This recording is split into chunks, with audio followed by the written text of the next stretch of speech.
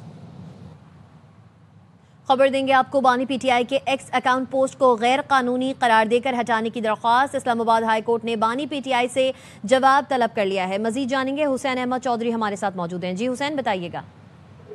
جی دیکھیں، بانی P T I کے ایکس اکاؤنٹ پوسٹ کو غیر قانونی قرار دے کر ہٹانے کی درخواست پر عام پیش رفت ہوئی ہے۔ اسلام آباد ہائی کورٹ نے بانی پی ٹی آئی سے جواب طلب کر لیا ہے۔ اسلام آباد ہائی کورٹ نے دیگر فریقین کو بھی نوٹسز جاری کرتے ہوئے 2 ہفتے میں جواب جمع کرانے کے احکامات جاری کیے ہیں۔ National cyber crime agency, superintendent Adiala jail سمیت دیگر فریقین سے بھی 2 ہفتوں میں جواب طلب کیا گیا ہے۔ اسلام آباد ہائی کورٹ کے جسٹس ارباب طاہر نے سماعت کی ہے۔ درخواست گزار شہری غلام مرتضیٰ کے وکیل بیرسٹر ظفر اللہ عدالت میں پیش ہوئے ہیں۔ بانی پی ٹی آئی کے غیر قانونی اور بدنیتی پر مبنی اپنی ٹویٹس ہٹانے اور بلاک کرنے کی استدعا کی گئی تھی، جس پر عدالت نے نوٹس جاری کرتے ہوئے 2 ہفتوں میں جواب طلب کر لیا ہے۔ حسین احمد چودھری اپڈیٹ کر رہے تھے، آپ کا شکریہ۔ اب تک اتنا ہی، دیکھتے رہیے ایئر وائی نیوز۔